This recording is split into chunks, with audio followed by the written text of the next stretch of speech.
পরিবার কেন্দ্রিক আমাদের এই সমাজগুলোতে দারুণ সমস্যা যায় নতুন কাপলদের মধ্যে। বেচারারা না পারে সহ্য করতে, না পারে কাউকে বলতে। এই কষ্টের কথা কাউকে বলার নাই, কেউ যেন শোনারও নাই।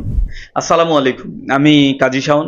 আমাদের এই ভিডিওগুলোতে আমরা শিক্ষণীয় জিনিসপত্র তুলে ধরার চেষ্টা করতেছি, সমাজের বাস্তব রূপ তুলে ধরার চেষ্টা করতেছি। আপনাদের সাপোর্ট আমাদের একান্তভাবেই কাম্য। ভিডিওটাতে গভীরে যাওয়ার আগে আমরা আপনাকে অনুরোধ করব, যদি আপনি নিউবি হন বা আজকে প্রথম আমাদের চ্যানেলটাতে আসেন, অবশ্যই চ্যানেলটা সাবস্ক্রাইব করবেন। আমি প্রমিস করতেছি আপনার কখনো কোনো সময় আমার ভিডিও দেখে নষ্ট হবে না, কিছু না কিছু শিখে যাবেন। আমাকে যেমনটা সহজ মনে হচ্ছে আমি এরকম সহজ না, দেখা যাবে যে অনেক কিছু আপনি শিখতে পাবেন ইনশাল্লাহ এই ভিডিওগুলোর মাধ্যমে। আজকের এই ভিডিওতে আমি কথা বলবো বিয়ের একদম শুরুর দিকের কিছু ঘটনা নিয়ে, যেটা আমাদের এই পরিবার, এই সমাজে একটা কুসংস্কার বলে আমি মনে করি, এবং এর জন্য দায়ভার শুধুমাত্র ছেলে পক্ষের না, মেয়ে পক্ষেরও সমানভাবে আছে। প্রথমত, আমাদের সমাজে যেভাবে ছেলেকে মেয়েকে দেখানো হয় সেটাই কিন্তু বৈধতা নয়। আমাদের দেখা যায় যে একটা পরিবার যদি একটা ছেলে বিয়ে করবে, এখন তার পাত্রী দেখানো হবে বলে মনে করা হয়, তাহলে দেখা যায় পাত্রের ফুপু, খালা, মামি, চাচি, মা যা আছে সব মিলে পাত্রীপক্ষের বাসা যাওয়ার জন্য রেডি হয়। মানে বিয়েটা হবে কিনা এখনো ঠিক নাই, এখনো ফাইনাল হয় নাই, বিয়েটা কেবল যাবে মেয়েকে দেখতে। এই প্রথম শুরুটাই হলো ভুল। আপনি যে পুরো গোষ্ঠী নিয়ে যাচ্ছেন মানুষের বাসায়, ভাই, মেয়ে পক্ষের যে বাবা, সে কি এই মেয়েকে পয়দা করে ভুল করছে? আপনি দেখেন, এই যখন এতগুলা মানুষ এই পরিবারটার বোঝা হয়ে যাবেন, আপনাকে যদি শুধু চানাচুর আর বিস্কুট দিয়ে নাস্তা দেওয়া হয়, তারপরেও 400 থেকে 500 টাকা খরচ হয়। বিয়েকে আল্লাহ রসুল বলছে যে তোমরা বিয়েটাকে সহজ কইরো, যাতে টাকা পয়সা খরচ কম হয়। কিন্তু আপনারা প্রথমেই লেভেল আপ করলেন।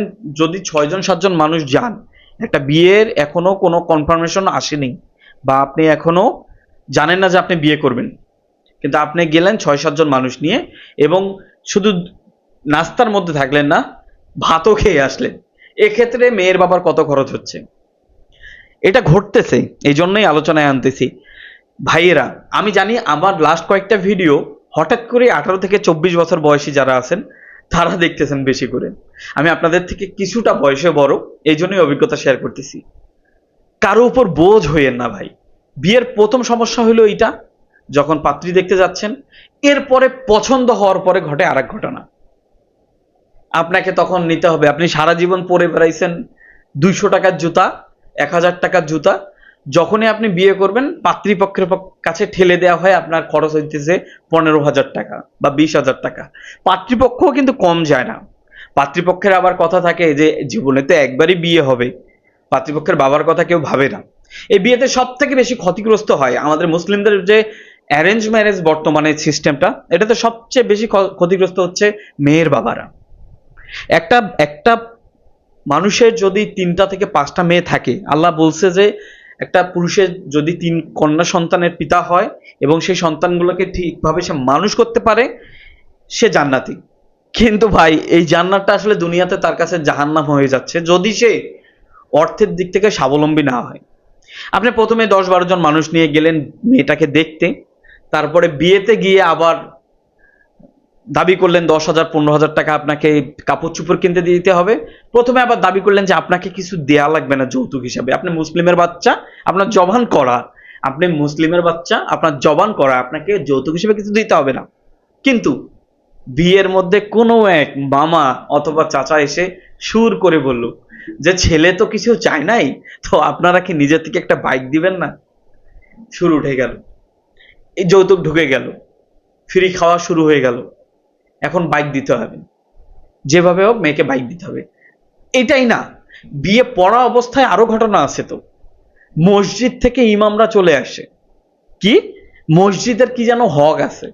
ভাই, আমার কাছে মসজিদের এই হকটা, আমাদের উত্তরবঙ্গে এটা ঘটে, আমি জানি না অন্য অন্য অঞ্চলে কি ঘটে। মেয়ের বাসায় মসজিদের হক বলে যে টাকাটা নেওয়া হয়, এটা আমার কাছে ডাকাতি ছাড়া কিছুই না। মসজিদের আবার কিসের হক? একটা জায়গায় বিয়া হইতেছে, তুমি খুতবা জানো, তুমি ফ্রিতে যা দিয়ে আসবা, তুমি ফ্রিতে যা দিয়ে আসবা, তোমার কাজ হইতেছে ইসলামকে সহজ করা, মানুষের জীবনকে সহজ করা। তোমাকে দেখে মানুষ নামাজে আসবে, তোমার কথা সারা জীবন স্মরণ করবে। তুমি ইমাম, তুমি বিয়ের আসরে গিয়েই বলতেছো যে না, মসজিদের একটা হক আছে, বিয়েতে 5,000 টাকা দিতে হবে। একটা বিয়াকে ঘিরে, একটা ছোট্ট একটা বিয়েকে ঘিরে কত যে অনিয়ম জড়িত আছে আমাদের দেশে, মানে কল্পনা করা যায় না। এবং এই বিয়ে হওয়া মানে শুরু থেকেই তো ক্যাচাল লেগে থাকে। আবার ছেলে পক্ষের খাইতে বসিয়া কেউ না কেউ কোনো না কোনো পক্ষের খাবারের ভুল ধরে। মানে মেয়ে পক্ষের কাছে না এটা আজাব। ওই যে একটু আগে বললাম না যে 3টা মেয়ে যদি লালন পালন করা হয় ভালোভাবে, সে জান্নাত পাবে। আপনি দেখেন তো, সে জান্নাত পাইতেছে না, দুনিয়াতে তার জীবনটা জাহান্নাম হইতেছে। লেটস সে আপনি 24 বছরের যুবক, কিন্তু আপনার 3টা মেয়ে আছে, 3টাকেই আপনি বিয়ে দেওয়ার যোগ্য করে তুলছেন, যোগ্যতা অর্জন করছে, আপনি এখন বিয়ে দিচ্ছেন। প্রথম অবস্থায় আপনি ছেলে, আপনি এখনো বিয়ে করেন নাই, কিন্তু আপনি ধরে নেন যে আপনি 3 মেয়ের বাবা।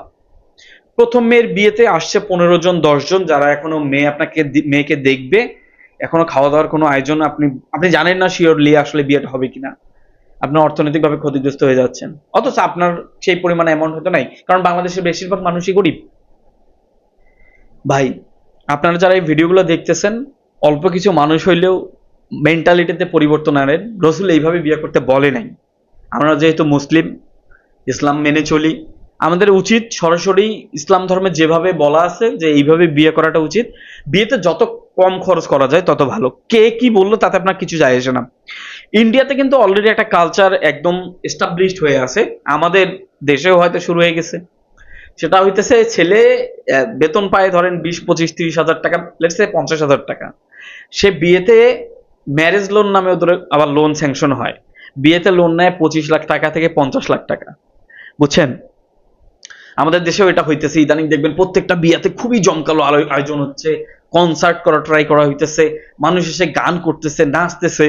কন্যা মানে কনে পক্ষ আবার এমন ভাবে করতেছে যেন একটা মুভি সেট হইছে।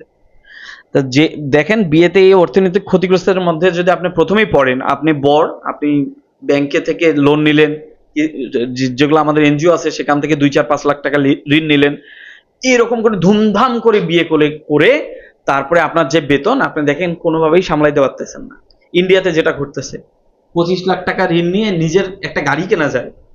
তারা গাড়ি না কিনে তারা এমন ফাংশন করে পুরো বিয়েতে ওই টাকাটা খরচ করে ফেলে, এবং পরে দেখা যায় সারা জীবন বিয়ের পর ওই টাকাটা আবার তাদেরকে লোন শোধ করতে হয়।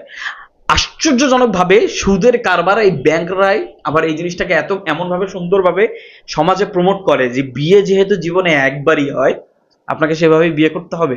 একে ধুমধাম না করলে বিয়ে হচ্ছে না।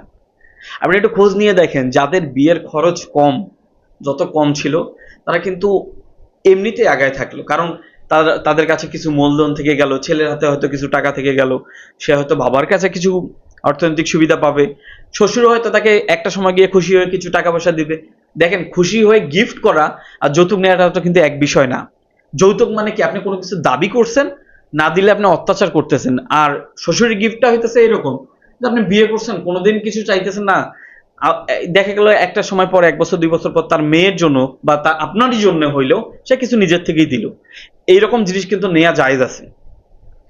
আপনি দাবি করতে পারবেন না যে আমি 2 লাখ 4 লাখ 5 লাখ যাব। যাই হোক, আমাদের মুসলিমের বিয়েতে এই প্রথম 3, 4, 5টা যে মেজর সমস্যাগুলো, এটার কিন্তু সিরিজ আসবে, কারণ বিয়ের পরে আরো অনেক গাঞ্জাম আছে ভাই।